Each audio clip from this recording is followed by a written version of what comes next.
Aujourd'hui, le jeudi 9 avril 2020, je souhaite m'adresser à vous, mes chers compatriotes. Depuis plus de 40 ans, notre pays traverse, avec des hauts et des bas, une crise économique qui n'en finit pas. Cette crise est la conséquence d'une mauvaise orientation stratégique, tant à l'échelle nationale qu'européenne, voire de l'absence de stratégie. Elle traduit surtout une crise d'identité profonde en France et dans les pays d'Europe de l'Ouest qui nous amène à douter de nous-mêmes et de notre rôle au service de la civilisation et de l'humanité. La crise sanitaire actuelle est plus visible et dramatique que la crise politique que nous vivons depuis de nombreuses années.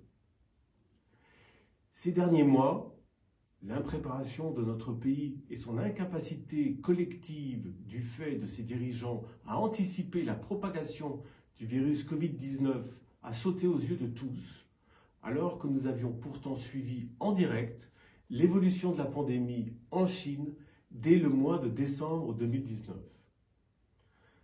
Les sondages dans lesquels vous vous exprimez, comme vos commentaires sur les réseaux sociaux, témoignent d'un discrédit exponentiel de la classe politique. Récemment encore, une ancienne ministre de la Santé a invoqué une erreur d'appréciation ou un mensonge au sein du gouvernement. Il ne s'agissait pas pour eux d'abord de sauver les malades de la pandémie Covid-19, mais bien d'adopter une posture idéologique.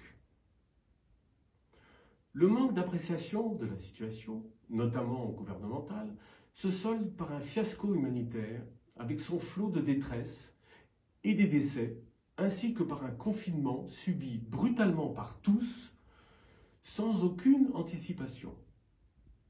Frappé dans ma propre famille par la mort d'un être cher contaminé par le Covid-19, je comprends la souffrance de ceux qui voient leurs proches souffrir de cette maladie et pour certains en mourir.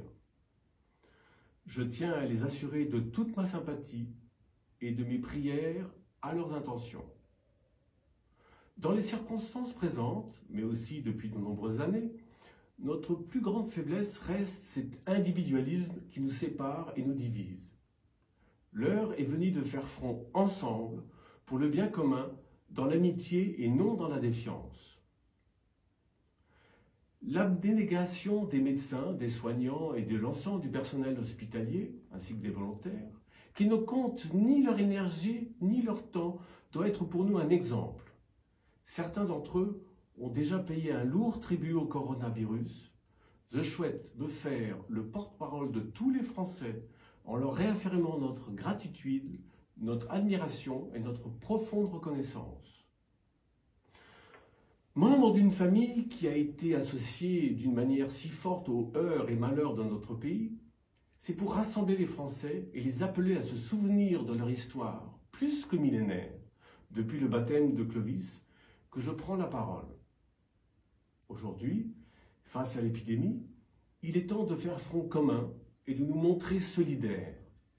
Demain, à l'issue de ce triste confinement, nous aurons à faire face ensemble à une crise économique sans précédent pour notre génération.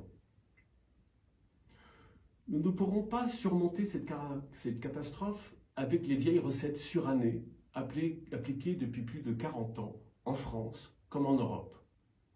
Elles nous ont déjà conduits dans le triste état où nous sommes. Je suis convaincu que rien ne sera plus comme avant. Si nous voulons ressortir plus fort de cette crise européenne et internationale, nous devons entreprendre une réforme en profondeur pour que la France renaisse de ses cendres et retrouve la place qui est la sienne. Je vous invite à vous libérer de toutes les idéologies partisanes et des préjugés qui vous font croire que les institutions actuelles françaises et européennes sont les seules possibles et les seules viables. D'autres solutions politiques existent en France, chez nous, et en collaboration avec les nations européennes, en lien culturel avec tous les pays de la francophonie et de nos partenaires dans le monde. La France n'est pas seule, mais elle doit compter sur ses propres forces pour se redresser.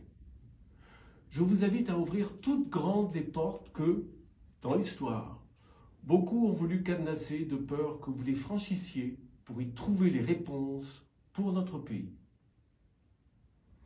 C'est pourquoi je vous proposerai régulièrement des rendez-vous sur les réseaux sociaux. Chers amis, que Dieu vous garde et garde notre pays de ces temps difficiles. Je vous souhaite à tous, dans la mesure du possible, de joyeuses fêtes de Pâques. Vive la France!